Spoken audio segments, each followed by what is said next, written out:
Hello guys, this is Kaishiro. Welcome back to my YouTube channel. So for today's video, we're going to cover top 5 cards to use against Tearlaments. So with the recent concluded Tearlaments on the Master Duel metagame format, these are the cards that you should craft and play against the Tearlaments to have a pretty decent time against them because they are very powerful. This tier 0 deck. So expect that you will be getting annihilated by them if you are not prepared against the Tearlaments. So without further much ado, let's get started. Coming at number 5, we have Dimensional Barrier. So as we all know, Tearlaments is streamlined into fusion summoning mechanic. That's why Dimensional Barrier is good against them. You can skip their turn and negate the effects of their fusion monsters if you resolve this card against them. And they can still play into XYZ summoning like Baguska, Dweller, and Time Thief Redoer, and they can also link climb into Sprite Elf and Borreload and other tower monsters. But the important thing is you prevented them from fusion summoning because fusion summoning is the main goal of Tearlaments, and this is very vital against two Tearlaments. That's why Dimensional Barrier is a good card to have against them. It is only number 5 on this list because you need to go first if you will try to play this card, and this is not that good if you have drawn this going second. And also it is also good on Exosister. You can anticipate this Exosister deck because this deck will try to uh, instigate the Tearlaments format because this is a great deck to answer Tearlaments. That's why Dimensional Barrier is good also on Exosister because they are streamlined into XYZ summoning mechanic. So yeah, number 5 is Dimensional Barrier. This is really great if you have follow-ups and good hand cards to OTK them the next turn if they don't have Hovnis or any interruptions from their hand. So this is my number 5, Dimensional Barrier. Coming at number 4, we have Evenly Match. So Evenly Match is a good card against Tearlaments going second because Tearlaments is a very powerful deck, but it has also some few weaknesses. One of it is they lack Omni Negate on their setup unless they are playing the Baron and Diviner package and also the Tearlaments Crime, but I doubt that they will use Crime because it is only good when going first. So that's why Evenly Match is good against Tearlaments because they don't have Omni Negate right now on their setup, except for those things that I have mentioned earlier. So Rule Kalos, Kit Kalos, Kaleido Heart, and Dragostapelia, and sometimes Winda. They don't have Omni Negate to protect from Evenly Match, and also you cannot just Raigeki, Dark Hole, Lightning Storm the board of Tearlaments because they will pop their effects on the graveyard if they are being sent to the graveyard, if they are getting destroyed or sent. That's why banishing them is the best way to clear their board on the current format. That's why Evenly Match is really good right now. And also, stun decks and control decks like Runic are also being affected by Evenly Match as well. So this is pretty versatile if you are facing other decks, not only Tearlaments. So yeah, at my number 4, we have Evenly Match.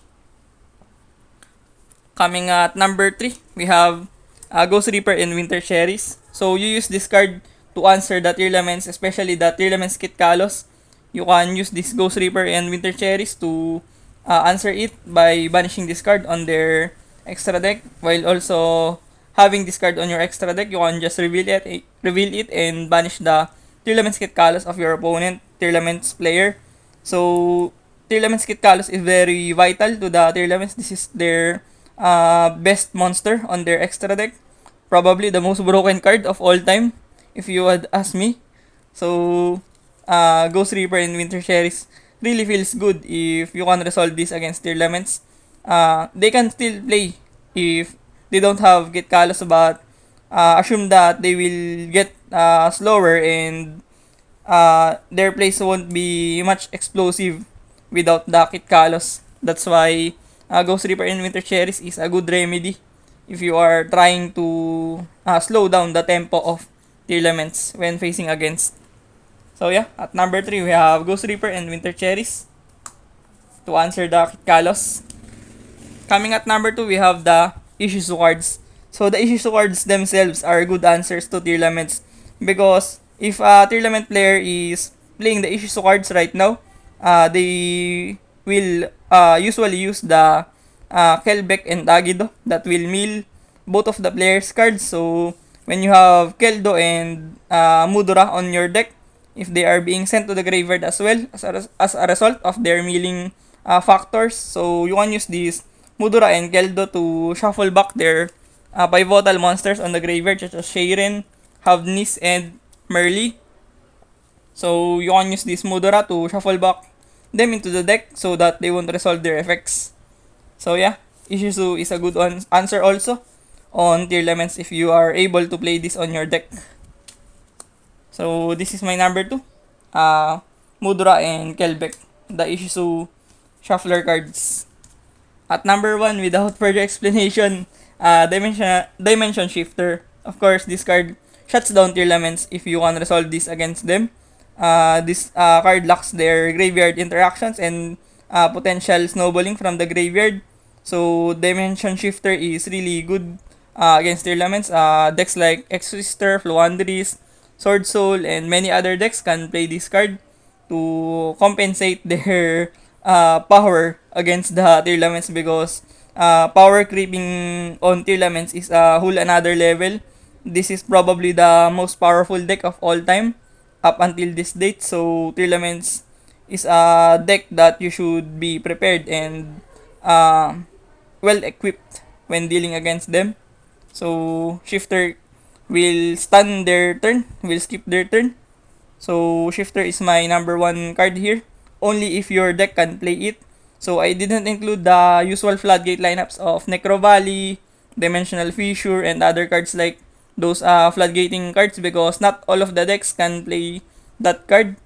So Shifter can be also applied on many relevant meta decks right now. So that's why I put it on the first place. But other than that, these are the cards that is good for dealing against Tearlaments. At number 5, we have Dimensional Barrier. At number 4, we have Evenly Match. At number 3, we have Ghost Reaper and Winter Cherries. At number 2, we have Mudora and Kelbeck or Keldo. At number 1, we have D-Shifter. So thank you for watching and hit the subscription button and hit the notification bell for more updates. Thanks, peace.